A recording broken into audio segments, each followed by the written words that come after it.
യേശുക്രിസ്തുവിന്റെ നാമത്തിൽ എല്ലാ പ്രിയപ്പെട്ടവരെയും സ്നേഹ വന്ദനം ചൊല്ലുകയാണ്. प्रभु यीशु मसीह के सर्वश्रेष्ठ नाम में आप सभी लोगों को मेरा प्रेम वंदन को मैं अर्पण करना വീണ്ടും ഒരു चाहता हूं। പ്രാവശ്യം കൂടി കർത്താവിന്റെ തിരുവചനവുമായി നിൽക്കുവാൻ ദൈവം തന്ന അഭിഷേകത്തിനും ദൈവം തന്ന അധികാരത്തിനും ബലത്തിനുമായി ദൈവത്തെ നന്ദിയോടെ സ്തുതിക്കുന്നു. एक और बार आप लोगों के साथ परमेश्वर की वाणी के साथ खड़े होने के लिए खुदा ने दिया हुआ ये अनुमति के लिए अवसर के लिए परमेश्वर को ഓരോ धन्यवाद करता हूं। ദിവസവും ദൈവം നൽകുന്ന ദാനമാണ് നമ്മുടെ ജീവനെ നോർത്തുകൊണ്ടാണ് ദൈവസന്നിധിയിൽ നാം मेरे ആയിരിക്കുന്നത്. प्रियो, एक एक दिन परमेश्वर हमारे जीवन के अंदर देने वाली दान को याद करते हुए वो परमेश्वर की एक दान है करके सोचते हुए जीना कितना ही अद्भुत कार्य है। നാം ഓരോ പ്രാവശ്യവും ദൈവത്തെ സ്തുതിക്കുമ്പോൾ, ദൈവത്തെ ആരാധിക്കുമ്പോൾ, ദൈവത്തെ മഹത്വപ്പെടുത്തുമ്പോൾ ദൈവം നമ്മൾ സന്തോഷിക്കുകയും പ്രസാദിക്കുകയും ആരാധന സ്വീകരിച്ചുകൊണ്ട് പ്രാർത്ഥനകളെ അംഗീകരിച്ചുകൊണ്ട് ദൈവം നമുക്കതിന് മറുപടി നൽകുകയും ചെയ്യുകയാണ്. मेरे प्रियो, एक एक दिन जब मैं और आप प्रार्थना के साथ खुदा के चरणों में बैठते हैं, हमारे दुआओं को सुनकर परमेश्वर हमारी प्रार्थनाओं के उत्तर को हमें देते रहता है।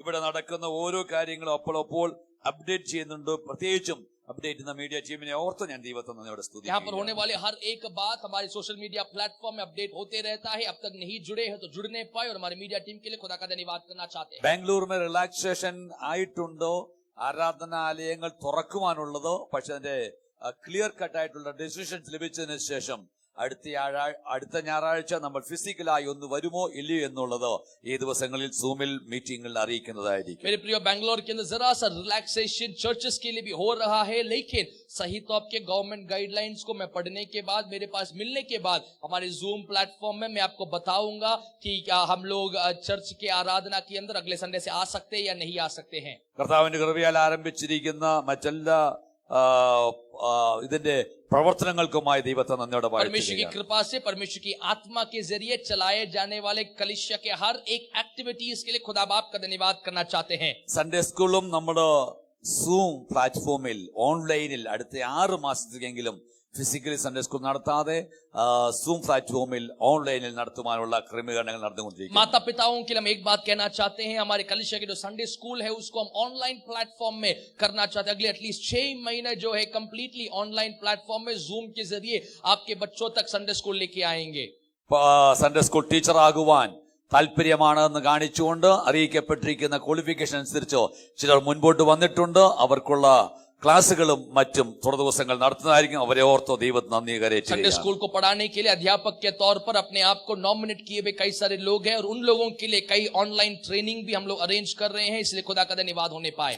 കർത്താവ് നമ്മുടെ എല്ലാ പ്രവർത്തനങ്ങളോടും കൂടെ ഇരിക്കട്ടെ, അനുഗ്രഹിക്കുമാറാകട്ടെ എന്ന് ഞാൻ പ്രാർത്ഥിക്കുന്നു. परमेश्वर हमारे हर एक बातों में हमारे साथ होने पाए करके विश्वास के साथ में और आप रहेंगे। എല്ലാ സഭയുടെ എല്ലാ പ്രോഗ്രാമുകളും പങ്കെടുത്തുകൊണ്ട് ദൈവത്തിന് മഹത്വം കരയേറ്റുന്ന കുടുംബങ്ങളെ ഓർത്തോ വ്യക്തികളെ ഓർത്തോ ഞാൻ ദൈവത്തിന് ഒരു പ്രാവശ്യം കൂടി നന്ദി കരയേറ്റുന്നു. पर कलीसिया के हर एक एक्टिविटी में आगे रहते हुए कामों को करने वाले आप सभी लोगों को, हर मीटिंग में मिलने वाले, जुड़ने वाले आप सभी लोगों को मेरे हृदय से मैं आप लोगों को मेरा प्रेम वंदन कहता ജൂലൈ हूं। മാസത്തിൽ കർത്താവിന്റെ ആത്മാവ് അരുളിച്ചതുപോലെ ഒരു സമൃദ്ധിയായ ജീവനെ കുറിച്ചാണ് ഇന്നു മുതൽ അടുത്ത 4 ഞായറാഴ്ചകൾ നാം ചിന്തിക്കുവാൻ ആഗ്രഹിക്കുന്നു. आज से लेकर अगले 4 हफ्ते ये पूरे जुलाई महीने के लिए परमेश्वर ने कलीसिया के लिए और मुझे सुनने वाले आप लोगों के लिए दिया हुआ वाणी है एक समृद्धि के बारे में, भरपूरी के बारे में, वो जीवन की भरपूरी है। നിശ്ചയമായിട്ടും ഈ ദൈവികമായ സന്ദേശം നമ്മുടെ ജീവിതത്തിന്റെ ചിന്താഗതികളെ മാറ്റിമറിച്ചുകൊണ്ട് ഒരു അനുഗ്രഹത്തിലേക്ക് നമ്മെ വഴി നടത്തുമെന്ന് ഞാൻ പൂർണ്ണമായി വിശ്വസിക്കുന്നു. मैं विश्वास करता हूं कि आज से हम ध्यान करने वाले ये परमेश्वर का वचन जो है एक बड़ी आशीष की ओर और हमारी आंखों को खोलने वाली एक बातों की ओर हमें ले चलेगा। കാരണം സമൃദ്ധിയായ ജീവന്റെ വാഗ്ദാനം നൽകിയിരിക്കുന്നത് ജീവന്റെ ഉറവിടമായ സാക്ഷാൽ യേശു കർത്താവ് തന്നെയാണ്. क्योंकि मेरे प्रियो, जीवन की भरपूरी या लाइफ इन अबंडेंस के बारे में, इसके बारे में बोलने वाले सोत्र एक परमेश्वर है तो वो यीशु मसीह ही है। പക്ഷെ ആ ജീവന്റെ സമൃദ്ധി പ്രാപിക്കുവാൻ നാം എന്ത് ചെയ്യണമെന്നുള്ളത് കൂടി ദൈവ വചനപ്രകാരം ചിന്തിക്കുവാനാണ് लेकिन ആഗ്രഹിക്കുന്നത്. ये जीवन की समृद्धि या जीवन की भरपूरी को प्राप्त करने के लिए मुझे और आपको क्या करना चाहिए कर सीखेंगे परमेश्वर के वचन के जरिए। അതുകൊണ്ട് തിരുവചനത്തിലേക്ക് നമ്മുടെ ചിന്തയെ, നമ്മുടെ ശ്രദ്ധയെ ഒന്ന് തിരിക്കാം. യോഹന്നാന്റെ സുവിശേഷം 10-ാം അധ്യായം അതിന്റെ 10ാമത്തെ വാക്യത്തിൽ നമ്മുടെ വാഴ്ത്തപ്പെട്ട കർത്താവ് തന്നെ പറയുന്ന ഒരു വാക്യത്തെ ഉദ്ധരിച്ചുകൊണ്ട് നാം ചിന്തിക്കുവാൻ ദൈവത്തിൽ ശരണപ്പെടുകയാണ്. इसलिए आइए मेरे प्रियो अपने बाइबल्स को मेरे साथ खोलने पाए यूहन्ना सुसमाचार 10वीं अध्याय उसकी 10वीं आयत की ओर अपने ध्यान को ले चलेंगे. മോഷ്ടിക്കുവാനും അറുക്കുവാനും മുടിക്കുവാനുമല്ലാതെ കള്ളൻ വരുന്നില്ല, അവർക്ക് ജീവൻ ഉണ്ടാകുവാനും സമൃദ്ധിയായി ഉണ്ടാകുവാനും അത്രേ ഞാൻ വന്നിരിക്കുന്നത്. देखिए खुदा का वचन कहता है यूहन्ना 10:10 में चोर किसी और काम के लिए नहीं परंतु केवल चोरी करने, घात करने और नष्ट करने को आता है. मैं इसलिए आया हूं कि वे जीवन पाए और बहुतायत से पाए. നമ്മുടെ കണ്ണുകളടയ്ക്കാം, പ്രാർത്ഥിക്കാം. പരിശുദ്ധ പിതാവേ, ഞങ്ങളെ നന്ദിയോടെ സ്തുതിക്കുകയാണ്, തിരുവചനത്തിനായി സ്തോത്രം ചെയ്യുന്നു. അവർ ഞങ്ങൾ സംസാരിക്കുവാൻ പോകുന്നതിനായി സ്തോത്രം. ഞങ്ങളുടെ ബുദ്ധിയെ തുറക്കുമുറാകണമെന്ന് പ്രാർത്ഥിക്കുന്നു. ആത്മക്കണ്ണുകളെ തുറക്കണമേ, അടിയന്റെ നാവുകളെ അങ്ങ് ഉപയോഗിക്കണമേ, അങ്ങയുടെ ശബ്ദമാക്കി മാറ്റണമേ. അത് യേശു ക്രിസ്തുവിൻ നാമത്തിൽ പ്രാർത്ഥിക്കുന്നു, കേൾക്കണം നല്ല പിതാവേ. നമുക്ക് ഒരുമിച്ച് പറയാം, ആമേൻ. Amen. Amen. വിശുദ്ധ വേദപുസ്തകത്തിൽ 4 സുവിശേഷങ്ങളെയാണ് നാം കാണുന്നത്. पवित्र वचन के अंदर हम लोग 4 सुसमाचारों को देखते हैं. ഈ 4 സുവിശേഷങ്ങളിൽ കൂടി നമ്മുടെ വാഴ്ത്തപ്പെട്ട കർത്താവ് ഭൂമിയിൽ വസിച്ചിരുന്ന കാലത്ത് എന്ത് ചെയ്തു എന്നുള്ളതിനെ കുറിച്ചും എന്ത് വാഗ്ദാനം ചെയ്തിരിക്കുന്നു എന്നുള്ളതിനെ കുറിച്ചും നമുക്ക് കാണാൻ കഴിയുന്നു. और ये चारों सुसमाचारों के अंदर हमारा परमेश्वर इस संसार में जब थे उन्होंने क्या क्या किया, कैसे कैसे किया, उसके बारे में वचन के अंदर संपूर्ण तौर से लिखा है. വിശുദ്ധ മത്തായി എഴുതിയ സുവിശേഷം, വിശുദ്ധ മർക്കോസ് എഴുതിയ സുവിശേഷം, വിശുദ്ധ ലൂക്കോസ് എഴുതിയ സുവിശേഷം, 4ാമതായി വിശുദ്ധ യോഹന്നാൻ എഴുതിയ സുവിശേഷം. मरकुस सुसमाचार, मत्ती सुसमाचार, मरकुस सुसमाचार, लूका रचित सुसमाचार और यूहन्ना रचित सुसमाचार, ऐसे 4 सुसमाचारों को हमारे सामने खुदा बाप ने ले आया है. ആദ്യത്തെ 3 സുവിശേഷങ്ങളെ സിനോപ്റ്റിക് ഗോസ്പൽസ് അല്ലെങ്കിൽ സമാന്തര സുവിശേഷങ്ങൾ എന്നറിയപ്പെടുന്നു. पहले 3 सुसमाचारों को सिनॉप्टिक गॉस्पेल करके कहा जाता है. എന്ന് പറഞ്ഞു കഴിഞ്ഞാൽ 3 ലേഖകരും ഒരുപോലെ ഏകദേശം സമാന്തരമായിട്ടാണ് 3 സുവിശേഷങ്ങളിലും യേശുവിന്റെ പ്രവൃത്തികളെ देखिए വർണ്ണിച്ചിരിക്കുന്നത്. इसका कारण है कि पहले 3 सुसमाचारों के अंदर यीशु मसीह ने किए हुए हर एक कामों को तीनों लेखकों ने जब लिखा है तो कई सिमिलैरिटीज के साथ उन्होंने लिखा है. 4ാമത്തെ സുവിശേഷമായ യോഹന്നാനിൽ വളരെ വ്യത്യസ്തതകൾ നാം കാണുന്നുണ്ട്. लेकिन 4वें सुसमाचार यूहन्ना के अंदर कई व्यत्यस्तताओं को हम देखते हैं. ഈ 4 സുവിശേഷങ്ങളായി യേശുവിനെ പ്രതിപാദിച്ചിരിക്കുന്നതും 4 വ്യത്യസ്തമായ രീതികളിലാണ്. और मेरे प्रियो ये चारों में यीशु मसीह को कई रीतियों में हमारे सामने लेके आए हैं. വിശുദ്ധ മത്തായി എഴുതിയിരിക്കുന്ന സുവിശേഷത്തിൽ യേശു കർത്താവ് യഹൂദന്മാരുടെ രാജാവാണ്. देखिए मत्ती सुसमाचार के अंदर यीशु मसीह यहूदियों का राजा है. എന്നാൽ വിശുദ്ധ ലൂക്കോസ് എഴുതിയിരിക്കുന്ന സുവിശേഷത്തിൽ, വിശുദ്ധ മർക്കോസ് എഴുതിയിരിക്കുന്ന സുവിശേഷത്തിൽ യേശു കർത്താവ് വിശ്വസ്തനായ सेवकनान, विश्वस्तनाय दासनान. मरकुस सुसमाचार के अंदर यीशु मसीह को कैसे दिखलाया गया है? यीशु मसीह को एक विश्वस्त दास के समान दिखाया गया है. വിശുദ്ധ ലൂക്കോസ് എഴുതിയപ്പോൾ യേശുവിനെ ചിത്രീകരിച്ചിരിക്കുന്നത് വിശ്വസ്ത ദൈവ മനുഷ്യന്റെ പുത്രനായിട്ടാണ്. लूका सुसमाचार के अंदर मनुष्य के पुत्र के समान यीशु मसीह को दिखलाया जाता है. എന്നാൽ വിശുദ്ധ യോഹന്നാന്റെ സുവിശേഷത്തിൽ യേശുവിനെ ദൈവത്തിന്റെ പുത്രനായി ചിത്രീകരിക്കുന്നു. लेकिन यूहन्ना सुसमाचार के अंदर यीशु मसीह को परमेश्वर के पुत्र के तौर पर दिखलाया गया है. ഈ 4 ലേഖകരും 4 ടൈപ്പിലുള്ള ഓഡിയൻസിനെയാണ് അവർ കേന്ദ്രീകരിച്ചിരിക്കുന്നത്. देखिए ये चारों सुसमाचारों को लिखने वाले सुसमाचारक लोगों ने यीशु मसीह को ऑडियंस को मन में रखते हुए उन्होंने लिखा है. വിശുദ്ധ മത്തായി സുവിശേഷം എഴുതിയപ്പോൾ വിശുദ്ധ മത്തായിയുടെ മനസ്സിലുള്ള ഓഡിയൻസ് അല്ലെങ്കിൽ താൻ ഫോക്കസ് ചെയ്തിരിക്കുന്നത് യഹൂദ ജനതയെയാണ്. मत्ती सुसमाचार जब मत्ती नामक लेखक ने लिखा था तो उन्होंने यहूदियों को मन में रखते हुए यहूदियों के लिए ये एक लेख लिखा है. വിശുദ്ധ മർക്കോസ് സുവിശേഷം എഴുതിയപ്പോൾ റോമാക്കാരായിരുന്നു തന്റെ മുൻപിൽ തന്റെ മനസ്സിലുണ്ടായിരുന്ന ഓഡിയൻസ്. അതുകൊണ്ട് തന്നെ അതിനകത്ത് ആക്ഷനും റിസൾട്ടും ഓറിയന്റഡ് ആയിട്ടുള്ള കാര്യങ്ങൾ നമുക്ക് കാണാൻ കഴിയുന്നുണ്ട്. मरकुस सुसमाचार के अंदर रोमियों के लिए मरकुस नामक लेखक ने लिखा है और उनको मन में रखते हुए जब लिखा है तो उन लोगों के लिए परमेश्वर एक विश्वस्त सेवक है करके दिखलाने जैसा एक्शन को दिखाता है मरकुस सुसमाचार. വിശുദ്ധ ലൂക്കോസ് എഴുതിയിരിക്കുന്നത് ഒന്നുകൂടി ഹൈലി തിങ്ക് ചെയ്യുന്ന, കാര്യങ്ങളെ അപഗ്രഥിക്കുന്ന, മനസ്സിലാക്കുന്ന ഗ്രീക്ക് ഓഡിയൻസിനോടാണ്. देखिए लूका ने जब लूका सुसमाचार लिखा तो हाईली क्वालिफाइड प्रोफेशनल्स और वैज्ञानिक या ज्ञान रहने वाले लोगों के लिए, ग्रीक रहने वाले लोगों के लिए, ऐसे ऑडियंस के लिए लूका ने लिखा. വിശുദ്ധ യോഹന്നാൻ എഴുതിയപ്പോൾ വീണ്ടും ജന്മം പ്രാപിച്ച ക്രിസ്തീയ സഭയ്ക്കെന്നപോലെ ക്രിസ്ത്യാനികൾക്കെന്നതുപോലെയാണ് लेकिन जब എഴുതിയിരിക്കുന്നത്. यूहन्ना ने लिखा तो नए जन्म से सिरे से पैदा होने वाले कलीसिया को मन में रखते हुए उन्होंने लिखा.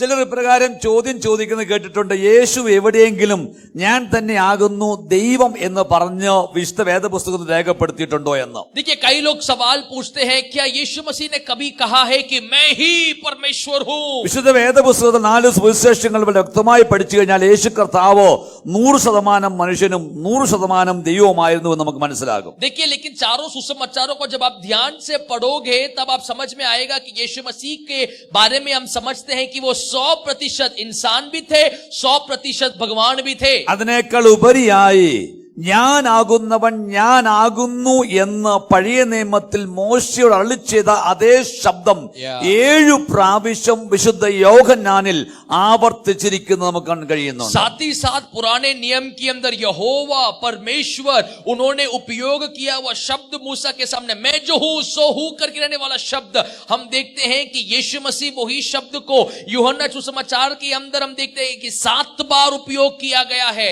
ഞാനാകുന്നവൻ ഞാനാകുന്നു എന്ന് വിളിച്ചു പറയുന്ന യേശുവിനെ പോലെ ധൈര്യമുള്ള അല്ലെങ്കിൽ ആ വാക്യത്തിൽ കൂടെ ഞാൻ ദൈവമാകുന്നു എന്ന് 7 പ്രാവശ്യം ഇതാ യോഹന്നാന്റെ സുവിശേഷത്തിൽ പ്രതിപാദിച്ചിരിക്കുന്നതിനെ നിരാകരിക്കുവാൻ ആർക്കും തന്നെ കഴിയുകയില്ല. देखिए 7 बार मैं जो हूं सो हूं करके बोलने के लिए हिम्मत रखने वाला यीशु मसीह को छोड़ के और कोई नहीं था और वही यीशु मसीह कहता है मैं जो हूं सो हूं और यूहन्ना 7 बार उसको लिखता है. യോഹന്നാന്റെ സുവിശേഷം 6-ാം അധ്യായം 35 യേശു പറയുന്നു ഞാൻ ജീവന്റെ അപ്പമാകുന്നു. यूहन्ना 6 उसका 35 में यीशु मसीह कहता है कि मैं जीवन का रोटी हूं.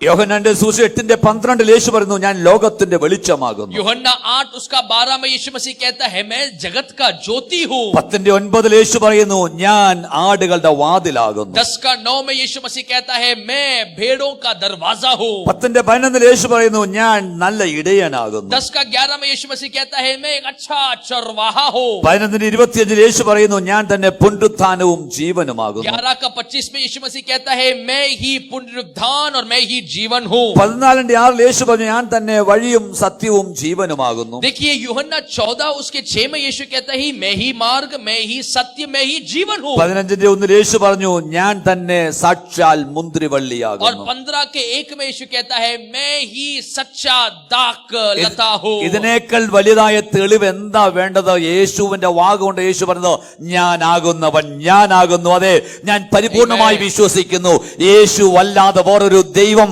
ഈ ഭൂലോകത്തിൽ ഇല്ലേ ഇല്ല.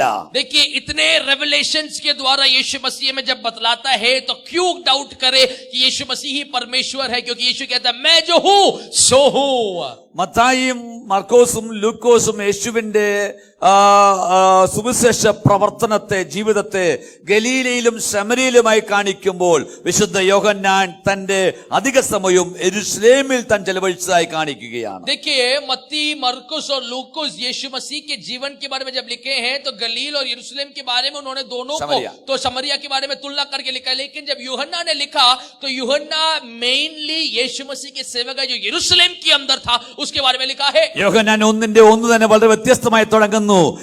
ആദിയിൽ വചനം ഉണ്ടായിരുന്നു, വചനം ദൈവത്തോടു കൂടിയായിരുന്നു, വചനം ദൈവമായിരുന്നു. 1:14 വരുമ്പോൾ ആ വചനം ജഡമായി കൃപയും സത്യവും നിറഞ്ഞവനായി നമ്മുടെ ഇടയിൽ വന്നു പാർത്തു എന്ന് യോഹന്നാൻ വളരെ വ്യക്തമായി ചിത്രീകരിക്കുകയാണ്. यूहन्ना सुसमाचारक जब अपने सुसमाचार लिखते हैं तो उन्होंने बड़ी व्यक्त तौर से इस प्रकार पहली अध्याय की पहली आयत में कहा कि आदि में वचन था और वचन परमेश्वर के साथ था और वचन परमेश्वर था. और 14वीं आयत को ध्यान से सुनने पर कहता है और वो वचन देहधारी हुआ और अनुग्रह और सच्चाई से परिपूर्ण होकर हमारे बीच में डेरा किया. രണ്ടാമത്തെ അധ്യായത്തിലേക്ക് ശ്രദ്ധിക്കുമ്പോൾ കാനാവിലെ കല്യാണത്തിൽ പച്ചവെള്ളത്തെ വീഞ്ഞാക്കിക്കൊണ്ട് യേശു കർത്താവിന്റെ ശുശ്രൂഷയുടെ അടയാളങ്ങളുടെ ആരംഭമായി ചിത്രീകരിക്കുന്നതും ദൈവമഹത്വം വെളിപ്പെടുത്തും നാം കാണുകയാണ്. दूसरे अध्याय के आरंभ के अंदर ही काना नाम के प्रदेश के अंदर की एक शादी के बारे में यीशु मसीह ने किस तरह साधारण एक पानी को दाक मधु के तौर पर दाकरस के तौर पर बदल दिया और अपने अल्पदो को वहां पर आरंभ करते हुए यूहन्ना वहां पर लिखता है.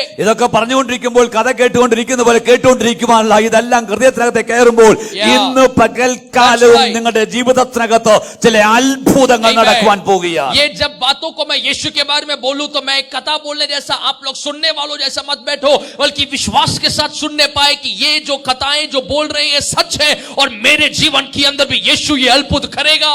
മണവും ഗുണവും രുചിയുമില്ലാത്ത വെറും പച്ചവെള്ളത്തെ രുചിയുള്ള വീര്യമുള്ള വീഞ്ഞാക്കി മാറ്റുവാനായിട്ട് തമ്പുരാന് കഴിയുമെങ്കിൽ ഇത് പകൽക്കാലം പറയട്ടെ, പാഴായി പോയിരിക്കുന്ന മണമില്ലാത്ത രുചിയില്ലാത്ത ഗുണമില്ലാത്ത ജീവിതങ്ങളെ ഇന്ന് പകൽക്കാലം അർത്ഥമുള്ള ജീവിതങ്ങളാക്കി മാറ്റുവാൻ എന്റെ ദൈവത്തിന് കഴിയുമെന്ന് ഉറപ്പുള്ളവർക്കായി ദൈവം തന്നോട് വാഴ്ത്തുകയാണ്. टेस्ट ना रहने वाला, कोई फॉर्म ना रहने वाला, कोई कलर ना रहने वाला इस साधारण पानी को अगर मेरा परमेश्वर एक स्वादिष्ट दाख मधु के तौर पर बना सकता है तो आपके जीवन के अंदर जो अंधियारे के अंदर है, जो फॉर्मलेस है, जो कोई टेस्ट नहीं है, कोई रूप नहीं है, स्वरूप नहीं है, मैं कहना चाहता हूं कि मेरा यीशु मसीह आपके बेहरूप उस जीवन को एक नया रूप की ओर ले आएगा. മൂന്നാമത്തേതിലേക്ക് കടക്കുമ്പോൾ ഒരു പള്ളിപ്രമാണിയായ നിക്കോദോമസിനോട് യേശു കർത്താവ് വീണ്ടും ജനത്തിന്റെ ആവശ്യകതയെ കുറിച്ച് ഊന്നി സംസാരിക്കുകയാണ്. तीसरे अध्याय के अंदर जब हम जाते हैं तो एक कलीसिया का याजक रहने वाले निकोदेमस के पास मेरा परमेश्वर ये प्रकार कहते हैं किस तरह नए सिरे से जन्म लेना है. 3:14 നാം വായിക്കുന്നു, നമ്മുടെ പിതാവായ ദൈവം സൃഷ്ടികർത്താവായ ദൈവം എന്നെയും നിങ്ങളെയും സ്നേഹിച്ചതുകൊണ്ട് തന്റെ ഏകജാതനായ പുത്രനെ ഭൂമിയിലേക്ക് അയച്ചു എന്നുള്ളതും അവനിൽ വിശ്വസിക്കുന്നവൻ ഒരു നാളും നശിച്ചു പോകാതെ നിത്യജീവൻ പ്രാപിക്കുമെന്നുള്ള ഡിക്ലറേഷൻ നാം കാണുകയുണ്ടായി. यूहन्ना 3:16 विश्व भर के लोग जानने वाली एक परमेश्वर का वचन और वाक्य है कि यीशु मसीह परमेश्वर ने हमसे ऐसा प्यार किया कि अपने एकलौते पुत्र को हमारे लिए दे दिया ताकि मैं और आप अनंत जीवन को प्राप्त कर पाए. മൂന്നാം അധ്യായം വളരെ വ്യക്തമായി നമ്മൾ സംസാരിക്കുന്നത് വീണ്ടും ജനനം പ്രാപിക്കാത്ത അവർക്ക് പോലും നിത്യജീവനോ അല്ലെങ്കിൽ സ്വർഗരാജ്യമോ അവകാശമാക്കുവാൻ കഴിയുകയില്ല. और यही तीसरे अध्याय के अंदर हम ये भी समझते हैं, अच्छे से जान पाते हैं और कि नए सिरे से जन्म ना लेने वाला कोई भी एक व्यक्ति अनंत जीवन को, स्वर्ग राज्य के जीवन को प्राप्त नहीं कर पाएगा. 4-ാം അധ്യായത്തിൽ കാണുകയാണ്, അല്ലെങ്കിൽ 7 ഭർത്താക്കന്മാർ ഉണ്ടായിരുന്നിട്ടും അവരെല്ലാം ഉപേക്ഷിച്ച് ഭർത്താവല്ലാത്ത ഒരുവനോട് താമസിക്കുന്ന സമരക്കാരത്തിയുടെ ജീവിതത്തെ മാറ്റിമറിച്ച യേശുവിന്റെ സംഭാഷണത്തെ നാം കാണുകയാണ്. देखिए 7 पतियां रह चुके रहने वाली एक सामरी स्त्री के साथ यीशु मसीह के वार्तालाप किस रीति से होते हैं करके यूहन्ना के 4वें अध्याय के अंदर हम देखते हैं. 5-ാമതിൽ കടന്നു വരുമ്പോൾ 38 വർഷം കൊണ്ട് കുളക്കടവിൽ വിടുതലെ കാത്തുനിൽക്കുന്ന ഒരുവന്റെ പ്രതീക്ഷകൾക്കും അപ്പുറമായി ഇറങ്ങി വന്ന് എന്റെ യേശു കർത്താവ് അവനെ സൗഖ്യമാക്കി നാം കാണുകയാണ്. देखिए 5वें अध्याय के अंदर जब हम जाते हैं तो 38 सालों से उस एक वो वेल के पास रहने वाले एक व्यक्ति के जीवन के अंदर अनएक्सपेक्टेडली किस तरह यीशु मसीह का चंगाई देता है. 6-ാം അധ്യായത്തിൽ 5 അപ്പം കൊണ്ട് 5000 പേരെ പോഷിപ്പിക്കുക മാത്രമല്ല, ഞാൻ തന്നെ സ്വർഗത്തിൽ നിന്ന് ഇറങ്ങി വന്ന ജീവനുള്ള അപ്പമാകുന്നു, എന്നെ തിന്നുന്നവൻ മരിക്കുകയില്ല, മരിച്ചാലും ഒടുക്കത്തെ നാൾ ഞാൻ ഉയർത്തെഴുന്നേൽപ്പിക്കുമെന്നുള്ള ഡിക്ലറേഷൻ കാണുകയാണ്. 6वें अध्याय के अंदर ही मैं ही यहाँ पर 5000 लोगों को खाना खिलाते हुए यीशु मसीह उन लोगों को अनंत जीवन के बारे में और स्वर्ग राज्य के बारे में समझाते हैं, बतलाते हैं.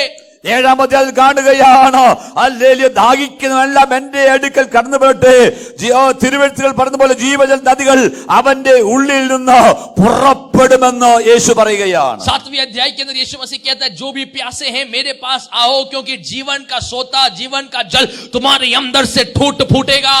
8-ാം അധ്യായത്തിൽ കല്ലെറിഞ്ഞു കൊല്ലുവാൻ യഹൂദന്മാർ വ്യഭിചാരത്തിൽ പിടിക്കപ്പെട്ട പാപിനിയായ സ്ത്രീക്ക് ക്ഷമ നൽകുക മാത്രമല്ല, ഹല്ലേലൂയ, പിന്നെ യേശു പറഞ്ഞു ഞാൻ ലോകത്തിന്റെ വെളിച്ചമാകുന്നു കൂടി യേശു പറയുന്നു. मेरे प्रियो 8वें अध्याय के अंदर ध्यान से सुनने पर यहाँ पर एक बड़ा सा एक रेवलेशन जो लोगों को पहली बार मिला. पापी रहने वाली व्यभिचारी एक स्त्री को पत्रवाह करने के लिए जब समूह खड़े हुए हैं, उनके बीच में यीशु मसीह खड़े होकर उस व्यक्ति को वहां पर उसके पाप को क्षमा कर यीशु कहता है मैं जगत का ज्योति हूँ. 9-ാം അധ്യായത്തിൽ പിറവിക്കുടനെ കാഴ്ച നൽകുന്നത് നാം കാണുകയാണ്. 9वें अध्याय के अंदर जन्म से अंधे को यीशु मसीह चंगा करता है. നമ്മുടെ ചിന്ത ഇന്ന് 10-ാം അധ്യായത്തിൽ 10-ാമത്തെ വാക്യമാണല്ലോ. हमारा चिंता आज 10वीं अध्याय का 10वीं वाक्य है. 10-ാം അധ്യായം യേശു തുടങ്ങുന്നത് ഞാൻ വാതിലാകുന്നു, ഞാൻ നല്ല ഇടയനാകുന്നു എന്ന് പറഞ്ഞുകൊണ്ടാണ്. मेरे प्रियो 10वीं अध्याय का पहली वाक्य यीशु मसीह आरंभ ही करता है, मैं तुमसे सच कहता हूं कि कोई तो मैं ही भेड़शाला हूं, मैं ही द्वार हूं. 10-ന്റെ 10ലേക്ക് കടന്നു വരുമ്പോൾ യേശു പറഞ്ഞു മോഷ്ടിക്കുവാനും അറുക്കുവാനും മുടിക്കുവാനും നശിപ്പിക്കുവാനുമല്ലാതെ കള്ളൻ വരുന്നില്ല. പക്ഷെ ഞാൻ വന്നതോ അവർക്ക് ജീവൻ ഉണ്ടാകുവാനും സമൃദ്ധിയായ ജീവൻ ഉണ്ടാകുവാനും അത്രേ. 10 में यीशु मसीह कहता है चोर किसी और काम के लिए नहीं परंतु केवल चोरी करने और घात करने और नष्ट करने आता है, लेकिन मैं तो आया हूं ताकि तुम्हें अनंत जीवन बहुतायत का जीवन मिल पाए. ഇന്ന് പകൽക്കാലം ഞാൻ ഒരു കാര്യം ഉറപ്പോടുകൂടി വിളിച്ചു പറയും. തിരുവനന്തപുരം സംസാരിക്കുമ്പോൾ പരിശുദ്ധാത്മാവ് ശുശ്രൂഷിച്ചുകൊണ്ടിരിക്കുകയാണ്. ഏതെല്ലാം മണ്ഡലങ്ങളിൽ ജീവനിട്ട് കിടക്കുന്നുവോ അവിടെയെല്ലാം ഒരു ജീവനെ പകരുവാൻ, സമൃദ്ധിയായ ജീവനെ പകരുവാൻ ഇന്ന് പകൽക്കാലം ദൈവത്തിന്റെ വചനത്തിന്റെ ക്രിയാത്മകമായ ശക്തി നിങ്ങൾ ജീവിത മണ്ഡലങ്ങളിൽ അടിക്കുമെന്ന് പൂർണ്ണമായി വിശ്വസിക്കുകയാണ്. जब मैं आज यहाँ पर वचन को प्रचार करूं, मुझे सुनने वाले आप लोग अगर विश्वास से प्राप्त करेंगे तो मैं आप लोगों को एक बात बोलूं, निर्जीव रहने वाले आपकी कोई भी अवस्था क्यों ना हो, जीवन के अंदर मेरा परमेश्वर एक नया उमंग ले आएगा करके विश्वास करने पाए. ഈ വചനത്തിന്റെ വെളിപ്പാടുകളെ ശ്രദ്ധിച്ച് കേൾക്കണമേ. यहाँ पर रहने वाले प्रकाशनों को ध्यान से सुनने पाए. യേശു പറയുന്നു കള്ളൻ വരുന്നത് ഒന്ന് കക്കുവാനും മോഷ്ടിക്കുവാനും കൊല്ലുവാനും മുടിക്കുവാനും അത്രേ. यीशु मसीह कहता है चोर आता है चोरी करने, घात करने, नाश करने. ശ്രദ്ധിക്കണമേ. യേശു പറഞ്ഞ പദത്തിലേക്ക് ഒന്നുകൂടി ശ്രദ്ധിക്കണം. यीशु ने बोले वो शब्दों की ओर जरा ध्यान യേശു करें. വിളിച്ചത് കള്ളൻ എന്നാണ്. यीशु ने बुलाया चोर. നമുക്കറിയാം ഇത് പിശാചിനെ കാണിക്കുകയാണ്. हम जानते हैं यीशु मसीह शैतान പക്ഷേ को चोर बोलता കള്ളനും है. കവർച്ചക്കാരനും തമ്മിൽ വ്യത്യാസമുണ്ടോ? There is a difference between a thief and a robber. देखिए चोरी करने वाला और चोर के बीच में एक बड़ा एक अंतर है. डकैती करने वाला, thief and robber. डकौती करने वाला और चोरी करने वालों के बीच में बड़ा एक अंतर है. കള്ളന്റെ പ്രവൃത്തി നാം പ്രതീക്ഷിക്കാത്ത സമയത്ത് നാം പോലും അറിയാതെ മോഷ്ടിക്കുക എന്നുള്ളതാണ്. देखिए चोर का प्रत्येकता हम भी ना जानते हुए रहने वाले अंधियारे का समय होगा या हमारी अज्ञानता के समय के बीच में आके चोरी करते हैं. അവൻ സാധാരണഗതിയിൽ രാത്രിയിലാണല്ലോ കള്ളൻ മോഷ്ടിക്കാൻ കടന്നു साधारण വരുന്നത്. तौर से हम जानते हैं कि रात के समय पर चोर आकर चोरी करता है. और കവർച്ച അല്ലെങ്കിൽ റോബർ എന്ന് പറയുന്നത് കവർച്ച ചെയ്യപ്പെടുക എന്ന് പറയുന്നത് തോക്കിന്റെ മുൻപിലോ കടാരയുടെ മുൻപിലോ നമ്മെ പിടിച്ചു നിർത്തിക്കൊണ്ട് നമ്മിൽ നിന്ന് ബലാത്കാരമായി കവർന്നെടുക്കുന്നതിനെയാണ് കവർച്ച എന്ന് പറയുന്നത്. देखिए लेकिन डकैती करने वाले लोग जो है या तो बंदूक दिखाकर या तो तलवार दिखाकर हमें डराकर बुझलाकर शायद एक जगह पर बांध कर रखकर हमारे आंखों के सामने ही सामने हमारी आशीषों को चोरी कर लेते हैं. वो डकैती लोग हैं. ഇതൊന്നുകൂടി മനസ്സിലാക്കുവാൻ യെശയ്യാപ്രവാചകന്റെ പുസ്തകം 42 അധ്യായത്തിന് 22 വാക്യത്തിൽ ഒരു പദമുണ്ടോ? ഇതാ ഈ ജനം മോഷ്ടിക്കപ്പെട്ടും കവർച്ചയായി പോയി മരിക്കുന്നവരാണ്. यशायाह भविष्यवक्ता का पुस्तक उसके 42 अध्याय के अंदर हम देखते हैं परमेश्वर का वचन कहता है ये लोग चोरी किए गए हुए लोग, नष्ट हुए हुए लोग हैं करके. സോ അവിടെ നാം കാണുന്നു മോഷ്ടിക്കപ്പെട്ടും കവർച്ചയായി പോയവരും. वहां पर हम देखते हैं नष्ट हुए हुए, चोरी किए गए हुए जीवनों के साथ जीने वालों के बारे में. ഇംഗ്ലീഷിൽ ഈ പദങ്ങൾ സ്റ്റീൽ, കിൽ ആൻഡ് ഡിസ്ട്രോയ് എന്നാണ്. കവർച്ച, മോഷ്ടിക്കപ്പെടുക, കൊല്ലുക, മുടിക്കുക, അറുക്കുക എന്നൊക്കെ നാം മലയാളത്തിൽ എഴുതിയിരിക്കുന്നത്. देखिए 10 के बारे में अगर मैं पढ़ूं तो इस प्रकार लिखा है चोर आता है क्या करने के लिए? एक वो तो चोरी करने, घात करने और नष्ट करने के लिए आता है. നമ്മൾ ഇതിന്റെ ആ ശരിയായ ഒറിജിനൽ ട്രാൻസ്ലേഷൻ എന്നുള്ള NKJV-യുടെ സ്റ്റീൽ, കിൽ ആൻഡ് ഡിസ്ട്രോയ് എന്ന 3 പദങ്ങൾ എടുക്കുവാൻ പോവുകയാണ്. देखिए NKJV इंग्लिश के अंदर से मैं वो 3 शब्द को मैं आज के लिए ले लूं. स्टील, किल एंड डिस्ट्रॉय करके रहने वाले 3 शब्द को मैं लेना चाहता ഒന്ന് हूं. മോഷണമാണ്. एक जो है चोरी करना. അപ്പൊ എന്തിനാണ് കള്ളൻ വരുന്നതെന്നറിയാമോ? एक चोर क्यों आता है? Why the thief comes after you? चोर क्यों आपके पीछे आता है? ഒരു മോഷ്ടാവ് വെറുതെ ഒരു വീടിനകത്ത്, ഒന്നുമില്ലാത്തൊരു വീടിനകത്ത് ഇന്ന് വരെ കയറിയത് ആരെങ്കിലും കേട്ടുണ്ടോ? देखिए एक चोर आप लोग शायद जानते होंगे, क्या कोई भी ऐसे घर में जाएगा जहां पर कोई चीज ही ना हो? अगर उसको पता हो तो ऐसे कोई घर पे क्या वो चोर जाएगा?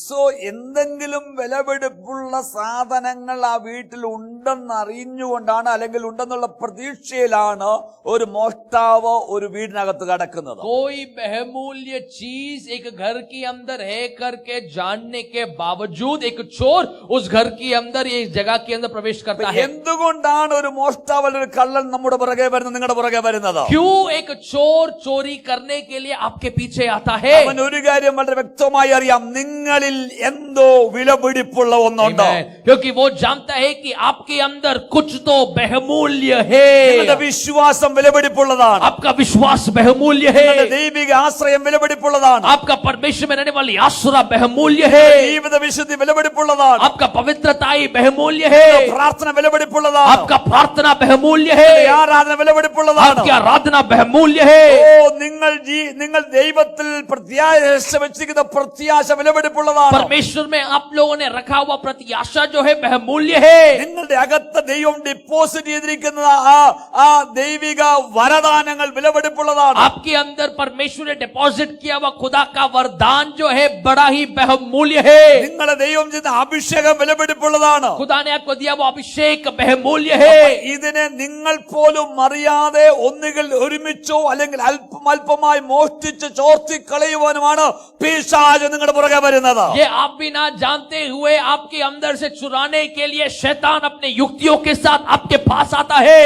അവനറിയാം നിങ്ങൾ എല്ലാ ആരാധന സഭയിലും കടന്നു വന്നാൽ നിങ്ങൾ എങ്ങനെ ദൈവമായിട്ട് ബന്ധം സ്ഥാപിക്കുമെന്നും നിങ്ങൾ എങ്ങനെ ദൈവത്തിൽ നിന്ന് അനുഗ്രഹം वो പ്രാപിക്കുമെന്നും. जानता है अगर आप हर एक आराधना मीटिंग में आएंगे तो किस तरह आपका रिश्ता परमेश्वर के साथ जुड़ जाएगा और किस तरह आप परमेश्वर में बढ़ते जाएंगे. അതുകൊണ്ട് നിങ്ങളെ ആരാധന സഭയിൽ പങ്കെടുപ്പിക്കാതെ വണ്ണം എങ്ങനെ തടയണമെന്ന് അവനറിയാം. इसलिए आप लोग आराधना मीटिंग में ना मिलने जैसा आपको कैसे डिस्ट्रैक्ट करना है करके वो जानता है. നിങ്ങൾ ഉപവസിച്ച് പ്രാർത്ഥിച്ചാൽ ഉപവാസ പ്രാർത്ഥന ഇറങ്ങി വരുന്ന ദൈവശക്തിയും ദൈവത്തിന്റെ വിടുതലുകളും പിശാച് നമ്മേക്കാൾ നന്നായി അറിയാവുന്നതുകൊണ്ട് അവനറിയാം എങ്ങനെ നമ്മെ ഉപവാസത്തിൽ നിന്നും പ്രാർത്ഥനയിൽ നിന്നും തടയണമെന്ന്. अगर आप उपवास करें और प्रार्थना करें तो आपके उपवास और प्रार्थना में बड़ी सामर्थ्य है करके जानने वाला शैतान अपने षड्यंत्र को उपयोग कर आपको उपवास करने ना देने जैसा अपने कामों को करता है. നിങ്ങൾ വിശുദ്ധ വേദപുസ്തകം റെഗുലറായി വായിക്കുകയും വിശുദ്ധ വേദപുസ്തകം പഠിക്കുകയും പഠിപ്പിക്കുന്നതിനെ കേൾക്കുകയും ചെയ്താൽ നിങ്ങളുടെ ജീവിതത്തിൽ ഉണ്ടാകുന്ന രൂപാന്തരം നിങ്ങളെക്കാൾ നന്നായി അറിയാവുന്ന പിശാച് വേദപുസ്തകം വായിക്കാതെയും പഠിക്കാതെയും ശ്രവിക്കാതെയും ഇരിക്കുവാൻ നിങ്ങളെ തടയുവാൻ അവൻ നന്നായി അറിയാം. अगर आप रेगुलरली पवित्र शास्त्र को पढ़ेंगे, मनन करेंगे, वचनों के अंदर से वाणियों को सुनेंगे तो शैतान जानता है कि आपके जीवन के अंदर एक बड़ा ट्रांसफॉर्मेशन होगा. इसीलिए आप लोगों को वचन पढ़ने के लिए, वचन जो बोलते हैं यहाँ से वो सुनने के लिए अनुमति वो शैतान आपको नहीं देता. സോ ഇത് ഒരു ദിവസം കൊണ്ടോ അല്ലെങ്കിൽ കാലക്രമേണയോ ആ പിശാചിന്റെ മോഷണമെന്ന പദ്ധതി നിങ്ങളുടെ ജീവിതത്തിനകത്ത് നിറവേറ്റി അവൻ അടുത്ത ലെവലിലേക്ക് നിങ്ങളെ കൊണ്ടുപോകും. इसलिए मेरे प्रियो, छोटे छोटे रीतियों में बांती बांती से शैतान जो अपने षड्यंत्र को उपयोग कर कर आप लोगों को परमेश्वर के उद्देश्य से दूर ले जाता है. അതാണ് രണ്ടാമത്തെ പദമായ കിൽ എന്ന് പറയുന്ന പദം കൊണ്ട് ഉദ്ദേശിക്കുന്നത്. कोई दूसरे शब्द जो है मारना या घात करना कर देने वाला शब्द है. ടു പാരലൈസ് എന്ന് പറയുന്നത് ജീവച്ഛവമാക്കി മാറ്റുക, ജീവനില്ലാത്തതാക്കി മാറ്റുക. जीवन रहते ही रहते जीवन एक शव शरीर के समान आपके जीवन को बना देना, पैरालाइज कर देना, उसका मतलब है ഡീആക്ടിവേറ്റ് ചെയ്യുക, आपको डीएक्टिवेट कर देना, ഡീമോട്ടിവേറ്റ് ചെയ്യുക, आपको डीमोटिवेट कर देना, ദൈവത്തിൽ സംശയങ്ങൾ ഉളവാക്കുക, परमेश्वर के खिलाफ ही डाउट ले आना. എവിടെയെല്ലാമാണ് ജീവച്ഛവമാക്കി മാറ്റുന്നത്? कहां कहां हम लोगों को शैतान पैरालाइज कर देता ഇവനെ है. മോഷ്ടിച്ച ദൈവ സ്നേഹത്തിൽ നിന്നും ദൈവികമായ റിലേഷൻ നിങ്ങളെ അകറ്റിക്കളയുമ്പോൾ നിങ്ങളുടെ അകത്ത് ദൈവം തന്നിരിക്കുന്ന ദൈവിക ദർശനങ്ങൾക്ക് ജീവനില്ലാതാക്കി മാറ്റുക. देखिए, आपके अंदर परमेश्वर दिया वो जो प्रेम है, जो एकता है, उसमें से जब शैतान आपको अलग कर देता है तो उसको इजी हो जाता है आपको परमेश्वर दिए वो वायदे दर्शन को अटैक करने के लिए और वहां पर वो पैरालाइज कर देता है. ദൈവമായിട്ട് നിങ്ങളുടെ അകത്ത് വന്നിരിക്കുന്ന ചില ദൈവിക ദർശനങ്ങളുണ്ട്, ചില ദൈവിക സ്വപ്നങ്ങളുണ്ട്, ദൈവിക വാഗ്ദാനങ്ങളുണ്ട്. ഇതൊന്നും നിങ്ങൾ പ്രാപിക്കാതിരിക്കുവാൻ തക്കവണ്ണം അതിനെ നിർജീവമാക്കി കളയുന്ന, ഡീആക്ടിവേറ്റ് ആക്കി കളയുന്ന പൈശാചികമായ തന്ത്രം. देखिए, परमेश्वर ने आपके लिए अपना उद्देश्य, अपने उसने लिखा हुआ पुस्तक के बातों को आपके जीवन में ले आना चाहता है, लेकिन आपको शैतान उन परमेश्वर के सपनों में से, उद्देश्य में से से दूर ले जाने के लिए कामों को करता है। മൂന്നാമത്തെ പദം ഇട്ടിരിക്കുന്നത് ഡിസ്ട്രോയ് എന്നാണ്, നശിപ്പിക്കുക എന്നുള്ള പദമാണ്. तीसरा शब्द है नाश कर देना। അതിന്റെ ഒറിജിനൽ മീനിങ് ലഭിക്കുന്ന റെൻഡർ യൂസ്ലെസ് എന്ന് പറഞ്ഞാൽ ഉപയോഗശൂന്യമാക്കി മാറ്റുക. उसका मतलब ही है कि आपको उपयोग शून्य बना देना।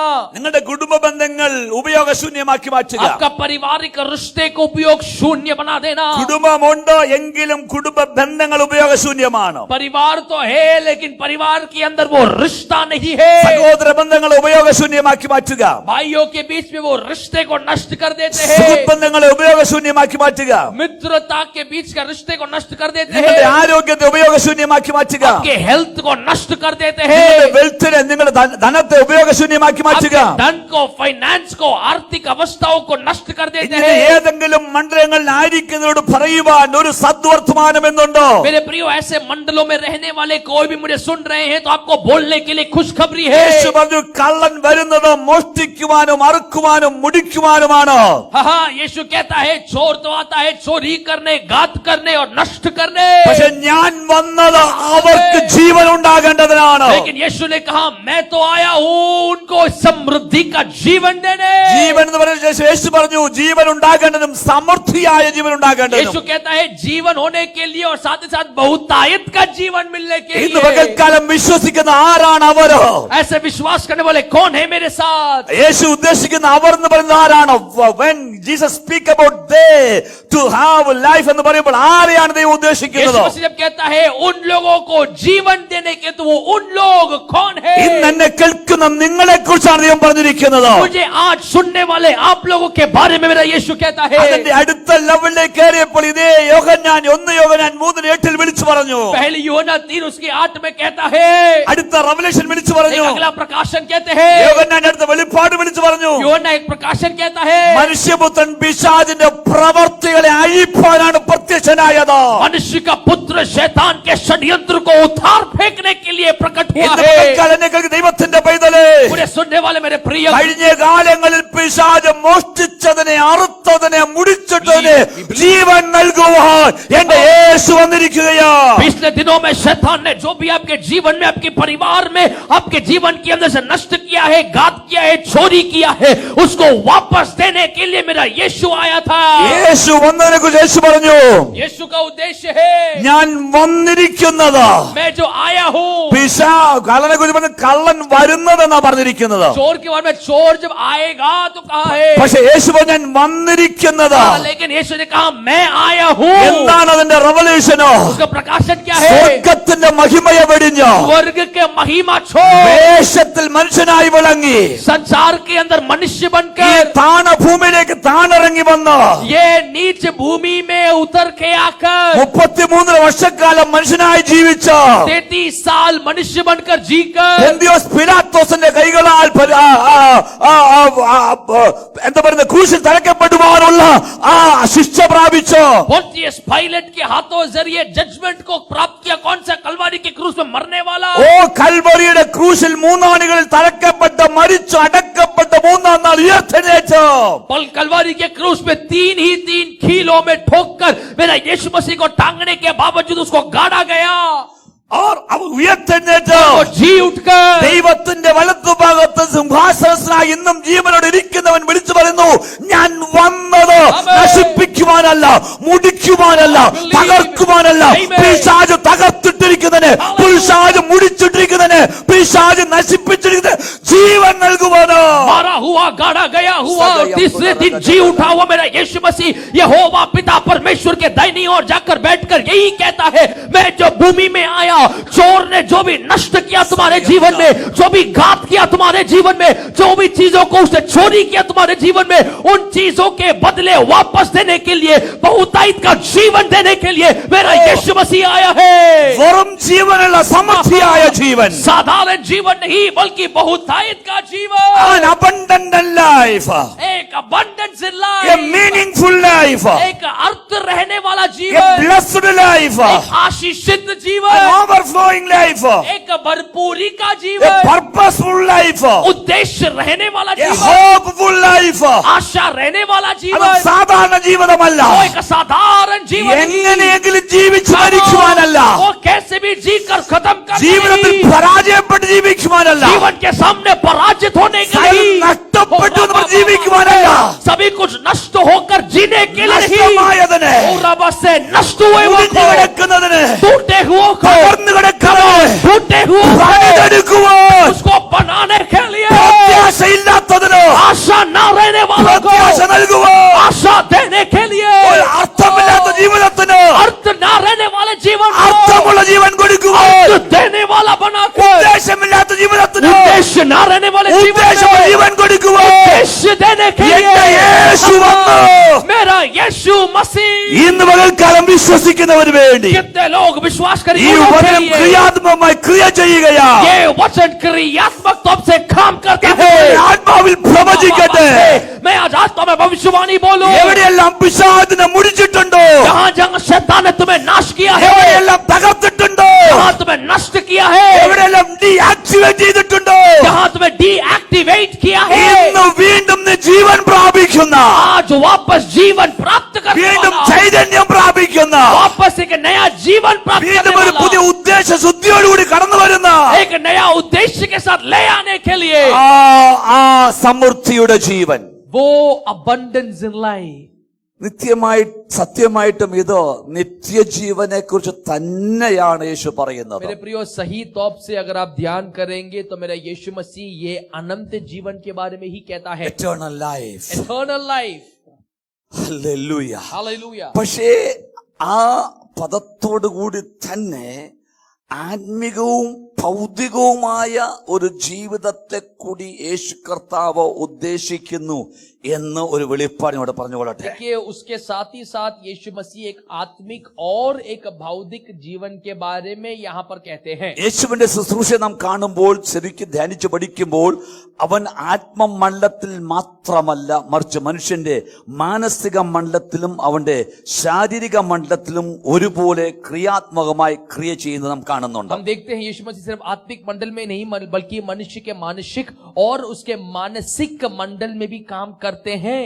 അതുകൊണ്ടാണ് യോഹന്നാന്റെ 1 മുതലുള്ള 10 വരെയുള്ള അധ്യായങ്ങളിൽ യേശു കർത്താവ് ചെയ്ത ചില കാര്യങ്ങൾ ഞാൻ എടുത്ത് വിവരിച്ചത്. इसलिए मैंने आरंभ में आप याद करते होंगे यूहन्ना सुसमाचार की पहली अध्याय से उसकी 9वीं अध्याय तक यीशु मसीह ने किए हुए बांती के बातों को मैंने आप लोगों को ഇന്ന് कहलाया। ഞാൻ വീണ്ടും ഒരു പ്രാവശ്യം കൂടി വിളിച്ചു പറഞ്ഞുകൊണ്ട് ഞാൻ നിങ്ങൾക്ക് വേണ്ടി പ്രാർത്ഥിക്കുവാൻ मैं एक ആഗ്രഹിക്കുന്നു. और बार वो बातों को बोलकर मैं आज आप लोगों के लिए प्रार्थना करना യേശു चाहता हूं। പറഞ്ഞു, കള്ളൻ വരുന്നത് മുടിക്കുവാനാണ്, അറുക്കുവാനാണ്, നശിപ്പിക്കുവാനാണ്. देखिए, यीशु मसीह ने कहा चोर आता है क्या करने के लिए? एक, चोरी करने, दूसरा घात करने, तीसरा नाश करने के लिए। യേശു പറഞ്ഞു, ഞാൻ വന്നിരിക്കുന്നത് Yeah. അവർക്ക്, ആർക്ക്, ആരെയെല്ലാം പിശാച് ജീവച്ഛവങ്ങളാക്കി മാറ്റിയോ, Yes. ആരുടെ എല്ലാം പ്രത്യാശയെ പിശാച് തകർത്തുവോ, Preach. ആരുടെ എല്ലാം Amen. ജീവിതത്തിനകത്ത് നിന്ന് പിശാച് വിലപ്പെട്ടതെല്ലാം മോഷ്ടിച്ചുവോ, Yes. അതിനെല്ലാം റിസ്റ്റോർ ചെയ്യുവാൻ, അവർക്ക് ജീവൻ നൽകി, സമൃദ്ധിയായ ജീവൻ നൽകി അവരെ വീണ്ടും ഒന്ന് അനുഗ്രഹിക്കുവാനാണ് വന്നിരിക്കുന്നത്. देखिए, लेकिन यीशु मसीह कहता है मैं आया हूं कि वे लोग, कौन लोग, जिन लोग जो मुझे आज सुन रहे हैं, जिनके जीवन के अंदर ने शैतान ने नाश किया है, आपके खुशी को चोरी किया है, आपके जीवन के अंदर की शांति को उसने घात किया है, ऐसे रहने वाले लोगों के जीवन के अंदर मेरा यीशु मसीह एक भरपूरी, एक आनंद, एक शांति, एक खुशहाली, एक आशीष देने के लिए आया है। യേശു തരുമ്പോൾ അത് സമൃദ്ധിയായി തന്നിരിക്കും. देखिए, जब मेरा यीशु मसीह कुछ देता है तो वो भरपूरी से देता है। ഈ സമൃദ്ധിയായ ജീവനെ കുറിച്ച് ചിന്തിക്കുമ്പോൾ 1-2 പദങ്ങൾ പ്രാരംഭമായി അടുത്ത ആഴ്ചയ്ക്ക് വേണ്ടി ഇന്ന് പറഞ്ഞുകൊണ്ട് ഇരിക്കുവാൻ ആഗ്രഹിക്കുന്നു. भरपूरी के जीवन के बारे में 2-3 बातों के इंट्रोडक्शन, एक फाउंडेशन ले कर मैं यहाँ पर बैठना चाहता हूँ। അത് നമ്മുടെ മൈൻഡ് സെറ്റിനെയാണ് वो ആസ്പദമാക്കിയിരിക്കുന്നത്. हमारी मनोभावना को दिखाता है। നാം ഇടയ സംഗീതം എന്ന് വിളിക്കുന്ന 23-ാം സങ്കീർത്തനത്തിലേക്ക് ഒന്ന് കടക്കുമ്പോൾ चरवाहे का भजन संगीता करके बुलाने जाने वाला, तो उसके 23 भजन संगीता को अगर देखेंगे, ദാവീദിന്റെ മൈൻഡ് സെറ്റപ്പ് ഒന്ന് നോക്കിയാട്ടോ. दाऊद की वो माइंडसेट या मनोभावना को ദാവീദ് देखें। പറയുന്നത്, യഹോവ എന്റെ ഇടയനാകുന്നു, എനിക്ക് ഒന്നിനും മുട്ട് ഇല്ല. दाऊद कहता है कौन? यहोवा मेरा चरवाहा है और मुझे कोई कमी नहीं। ചില വ്യക്തികൾ ജീവിതത്തിനകത്ത് ഒരിക്കലും സംതൃപ്തി അനുഭവിക്കത്തില്ല. कुछ लोग जीवन के अंदर कभी भी सैटिस्फाइड नहीं है। എന്തെല്ലാം ഉണ്ടേലും സംതൃപ്തിയില്ല. कुछ भी सब कुछ है तो भी वे लोग satisfied नहीं है. ആ ഉള്ളതിന്റെ നടുവിലും അവർ കാണുന്നത് ഇല്ലായ്മ മാത്രമാണ്. जो उनके पास है वो चीजों के बीच में भी वो लोग खोद खोद कर निकालते हैं कि उनके पास क्या नहीं है. എനിക്കതില്ല, എനിക്കിതില്ല, എനിക്ക് അവനെ പോലെയുള്ള വണ്ടിയില്ല, Correct. എനിക്ക് അവരെ പോലെയുള്ള വീടില്ല, എനിക്ക് അവരെ പോലെയുള്ള സൗന്ദര്യമില്ല, That's right. എനിക്ക് എന്ന് പറഞ്ഞു കഴിഞ്ഞാല് ഒരിക്കലും ജീവിതത്തിനകത്തുള്ളതിനെ കുറിച്ചോർത്ത് ദൈവത്തിന് നന്ദി പറഞ്ഞ് സംതൃപ്തമായിരിക്കുവാൻ കഴിയാതെ ഇല്ലാത്തതിനെ കുറിച്ചോർത്ത് വ്യാകുലപ്പെട്ട് ദുഃഖിച്ച് ജീവിക്കുന്ന ഒരു ജീവിതം. देखिए, this is great and this is for you. आप लोगों के लिए, जो मुझे सुनने वाले लोगों के लिए, आप लोगों के लिए. कई सारे लोग कैसे है, सब कुछ होने के बावजूद भी खोदते हैं, मेरे पास क्या नहीं है. देखिए, उसके पास गाड़ी है, उसके पास घर है, वो सुंदर है, मैं सुंदर नहीं हूं. उसके पास गाड़ी है, मेरे पास नहीं है. जो है उसको परमेश्वर के सामने धन्यवाद नहीं बोलते. അത് ഒരു മൈൻഡ് സെറ്റപ്പ്. वैसी एक मनोभावना. ദാവീദ് രാജാവിനെ ശ്രദ്ധിച്ചാട്ടെ. लेकिन दाऊद राजा को देखने पाए. ദാവീദ് പറയുകയാ, दाऊद कहता है, യഹോവ എന്റെ ഇടയനാ, यहोवा मेरा चरवाहा है, എനിക്കൊന്നിനും മുട്ടില്ല. मुझे कोई घटी नहीं ഇന്ന് है. പകൽക്കാലം ആ മൈൻഡ് സെറ്റപ്പിലാണ് വിളിക്കുന്നത് സമൃദ്ധിയായ ജീവൻ. आज मेरे प्रियो वो मनोभावना को लाइफ इन अबंडेंस कहते हैं. ഹല്ലേലൂയ. പൗലോസ് അപ്പോസ്തലൻ ശ്രദ്ധിച്ചാട്ടെ. प्रेरित पौलुस को देखने पाए. പൗലോസ് അപ്പോസ്തലൻ ഫിലിപ്പിയ ലേഖനത്തിൽ പറയുകയാണ്, प्रेरित पौलुस फिलिपियों की पत्रिका में कहता है, ഏതൊരവസ്ഥയിലും സംതൃപ്തനായിരിക്കുവാൻ എനിക്കറിയാം. कोई भी अवस्था में खुश रहने के लिए, सैटिस्फाइड रहने के लिए मैं जानता हूँ. കണ്ടന്റ് എന്ന പദമാണ് CONTENT കണ്ടന്റ് എന്ന പദമാണ് ഉപയോഗിച്ചിരിക്കുന്നത്. इंग्लिश के अंदर कंटेंट CONTENT करके शब्द उपयोग किया എന്ന് പറഞ്ഞു है. കഴിഞ്ഞാലോ बोलने से ഇല്ലായ്മയിലും ദാരിദ്ര്യത്തിലും ദുഃഖത്തിലും പ്രയാസങ്ങൾ നടുവിലും ഞാൻ സംതൃപ്തനാണ്, സന്തോഷിക്കുന്നവനാണ്. अगर मैं भूखा हूं, अगर मैं दरिद्र हूं, मेरे पास पैसे नहीं है, मैं दारिद्रता में क्यों ना जीऊं, पौलुस कहता है मैं खुश रहना जानता हूं. അതാണ് സമൃദ്ധിയായ ജീവന്റെ ആദ്യ ലക്ഷണം എന്ന് പറയുന്നത്. मेरे प्रियो, लाइफ इन अबंडेंस का सबसे पहली पड़ाव वो है. അവിടെയാണ് ഓവർഫ്ലോയിങ്ങിലേക്ക് ജീവിതത്തെ കൊണ്ടുപോകുന്നത്. वहां पर मेरा परमेश्वर आपके जीवन को एक ओवरफ्लो की ओर ले चलता ഇന്ന് है. പകൽക്കാലം വിളിച്ചു പറയട്ടെ, आज मैं आप लोगों को बोलूं, സമൃദ്ധിയായ ജീവൻ എന്ന് പറയുന്നത് समृद्धि का जीवन, लाइफ इन अबंडेंस बोलने से 6 നില വീടും 4 ചക്ര വാഹനവും 6 मंजिल का घर और 6 बड़ा गाड़ी 5 അക്ക ശമ്പളവും और 5 फिगर रहने वाला सैलरी, സുന്ദരിയായ ഭാര്യയും 2 മക്കളും ഒന്നും അല്ല. सुंदर पत्नी और कई सारे बच्चे नहीं है. അല്ലല്ലേ, ഉള്ളതിനകത്ത് സംതൃപ്തിയോടെ ജീവിക്കുവാൻ നിനക്ക് കഴിയണം. मेरे प्रियो, तुम्हारे भीतर ही भीतर खुशी अनुभव करना जरूरी है. ഇന്ന് പകൽക്കാലം നിങ്ങൾ പലതിനെ ചൊല്ലിയും ദുഃഖിച്ചിരിക്കുകയാ. आज भी ശാഖാമാന आप कई सारे चीजों को याद कर कर सोच कर दुखी हो. ആരുടെയൊക്കെയോ ദൈവാത്മാവ് സംസാരിക്കുന്ന പ്രബല ശബ്ദമായി, खुदा की आत्मा कुछ लोगों से बातें करता है. മാർത്തേ മാർത്തേ, നീ പലതിനെ ചൊല്ലിയും വ്യാകുലപ്പെട്ടും നീ ആകപ്പാടെ ധൈര്യം ക്ഷയിച്ചുമിരിക്കുന്നു. मारता है मारता, कई सारे बातों को मुझे सुनने वाले मारता है, कई सारे बातों को याद कर कर तुम व्याकुल हो. മാർത്തേ മാർത്തേ, നീ പലതിനെ ചൊല്ലിയും വിചാരിച്ചും വ്യാകുലപ്പെട്ടുമിരിക്കുന്നു. हे मारता, हे मेरी मारता, कई सारे चीजों को याद कर कर तुम दुखी और व्याकुल हो. പക്ഷെ മറിയെ കുറിച്ച് പറഞ്ഞു, लेकिन मरियम के बारे में कहते അവൾ हैं, നല്ല അംശം തെരഞ്ഞെടുത്തു. उसने एक अच्छा चीज को चुना है. മാർത്തയാകെ വ്യാകുലത്തില. मारता कंप्लीट व्याकुलता में എന്ത് है. തിന്നും എന്ത് കുടിക്കും, യേശുവിന് എന്ത് കൊടുക്കും? क्या खाएंगे, क्या पिएंगे, यीशु को क्या देंगे. ഓ, മറിയ ഇരുന്ന് വചനം കേൾക്കുകയാ. मरियम बैठकर वचन सुन रही ഇന്ന് है. പകൽക്കാലം ആരോടൊക്കെ ദൈവം സംസാരിക്കുകയാ. खुदा की आत्मा कईयों से कहता ഓ, है, പാസ്റ്റർ പ്രസംഗിച്ച് നിർത്തിയാലുണ്ട് എന്ത് കഴിക്കുമെന്നോർത്തായിരിക്കുന്നത്. पास्टर सब प्रचार करके खत्म करे, हंसो मत, आपके बारे में है. पास्टर प्रचार करे, खत्म करेंगे, क्या खाएंगे सोच रहे हो. ആത്മാവ് വെളിപ്പെടുത്തുകയാ ഇന്ന് പകൽക്കാലം. ओ, खुदा की आत्मा कहता है, ആരൊക്കെയോ സൂം ഓപ്പൺ ചെയ്തുകൊണ്ട് അടുക്കളയ്ക്കകത്ത് സ്റ്റൗവിന്റെ മുൻപിൽ നിൽക്കുകയാ. जूम की आराधना को ओपन करके तुम जो किचन में हो, ഈ ജീവിതത്തിൽ ആകെ വ്യാകുലതയില. तुम जीवन के अंदर व्याकुलता പക്ഷെ में ഇന്ന് हो. പകൽക്കാലം മാർത്തയെ, लेकिन आज सुबह के है നിന്റെ ചിന്തകൾ യേശുവിനിട്.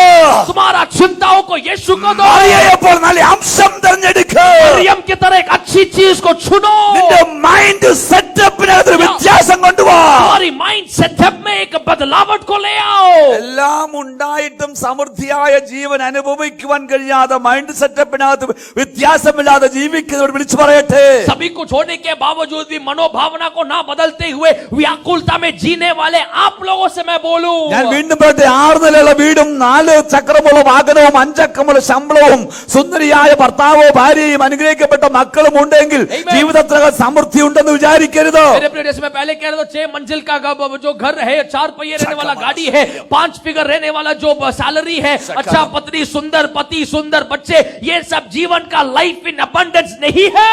ഹല്ലേലൂയ. Hallelujah. പക്ഷെ ഉള്ളതിനകത്ത്, लेकिन जो है ദൈവം തന്നതിനകത്ത് खुदा ने जो दिया है, സംതൃപ്തമായ ഒരു ജീവിതം, खुश रहने वाला जीवन, ദൈവത്തിന് മഹത്വം കൊടുത്തുള്ള ഒരു ജീവിതം, खुदा को महिमा देने वाला जीवन.